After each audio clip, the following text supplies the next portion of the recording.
Hey, how you doing today? We're looking at the band The Cult. Starting off with the Revolution EP. This is a double single. Pretty nice artwork. Different anyway. So you've got Revolution All Souls remix, Avenue, Judith, Sunrise. So it's quite a bit of music on it. Yeah, great band. I've always liked them because, I'm into dark wave and metal, and these guys sort of, sat on the fence between both. Sort of, they were a bit hard rock towards the end of the 80s. They started in 83. They were called the Death Cult or Southern Death Cult. I think that was Ian Astbury's previous band. So they were a real sort of, punk, gothic band. But yeah, pretty much 1983 they started. Billy Duffy and Ian Astbury, they're the two main songwriters. So they put out their debut album Dreamtime in 84. If you like the band, you would like the album, but it's a very weak album otherwise. It's got a few good songs on it, including Spirit Walker. Then 1985 they put out Love. That was another sort of gothic album. But a very good album. That's from this era. The singles are off that. Yeah, She Sells Sanctuary was a big single of it. Rain and Revolution. So they did pretty well. Regarding prices for this one, I was surprised they're not that expensive. Because definitely don't see it around much. But on Discogs, the prices are roughly $10. Yeah, I noticed a lot of the Cult singles, they're not worth overly, a lot of money. So I've just got the other one on. I think this song should be Sunrise.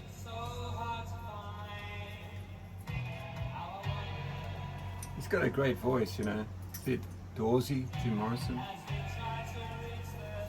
Sort of like a southern rock even flavour to the guitar playing. Yeah, very experimental early on. Alright, next up I've got the single, or it's a double single again, for Love Removal Machine. So it's Love Removal Machine, Wolfchild Blues. Don't think that's on the album. Then you've got a free extra single, Conquistador, and Groove Code.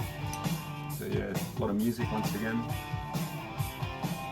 I read somewhere that they did have cans of drink that came out with this album. So it's the album Electric. Look at that in a minute. So yeah, probably, you could have bought these drinks back then.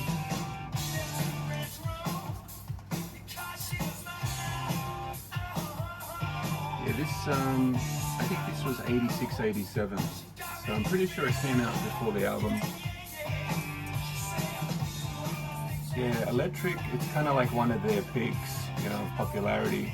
It equaled the previous album, Love, on the chart, but it exceeded the chart residency, so it stayed in the charts for 27 weeks. It was really pushed pretty hard, especially in Australia. It was on, the music video shows all the time, and it had that sort of AC/DC vibe, which is popular in Australia. Yeah, this was the album or the song where they shifted from gothic rock to hard rock. They got in Rick Rubin, so he sort of changed their sound into more of a glam metal, heavy metal, hard rock sound. Probably their image as well. Yeah, once again, prices for this one's 10 to 20. It's not very expensive. Just got the second single on, Inquisitor.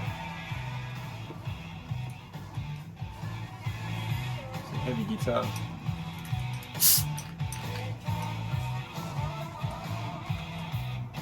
Next up, the album Electric.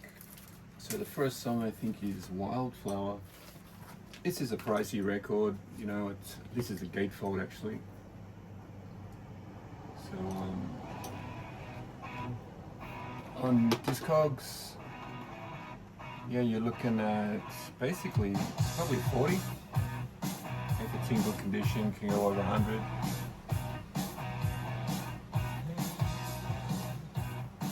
of these releases are on Beggars Banquet. It got some great artwork. Their image was very different, you know, the guitarist looked a bit like Billy Idol. You know, the singer kind of had that Native American vibe.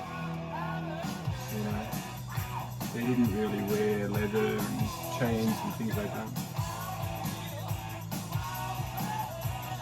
There are a few big songs, Little Devil, King Countryman's a great song, Love Will Remove the Machine, Born to Be Wild, I think that's the cover. Yeah, so many good songs. Yeah, it got good reviews. But the Born to Be Wild cover was terrible, somebody said.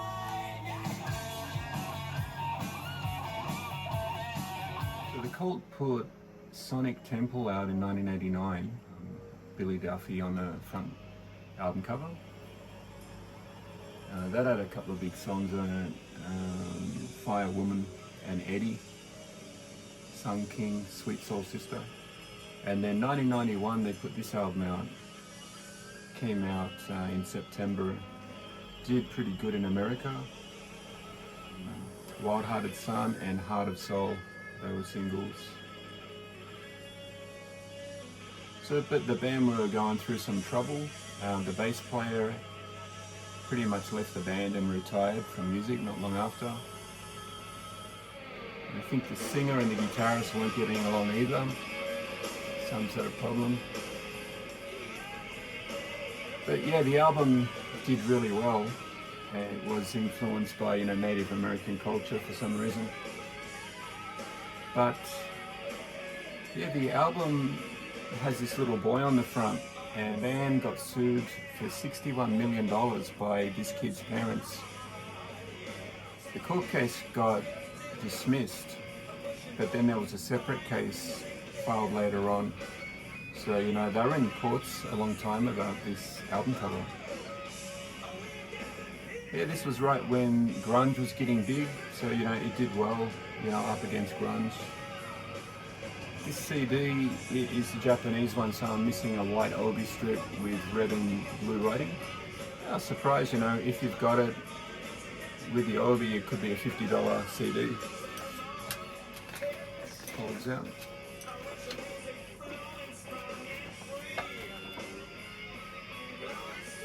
So they went on a big world tour for this album. They had a drummer called Michael Lee. He had played in Page and Plant and Little Angels. The bass player, he'd played in Lord Tracy and Black Oak, Arkansas. And then they had John Sinclair on keyboards. He'd been in Ozzy Osbourne and Uriah Heep. And then not long after this, Buffy the Vampire Slayer movie soundtrack came out, and they had that song Zap City on it. So the last thing I've got is the Black Sheep album. So it's self-titled. It's really unusual artwork, and it's very stripped back, sort of industrial. This is a really difficult album to get into. It's very experimental. It's very negative, a lot of swearing and stuff on it. So, you know, it didn't get big. So yeah, regarding the band, I think they put out Beyond Good and Evil 2001. Then, yeah, their most recent album was 2022, Under the Midnight Sun. So, you know, they haven't done a lot. Yeah, very random music. Anyway, hope you like this video. Thanks for watching. See you next time.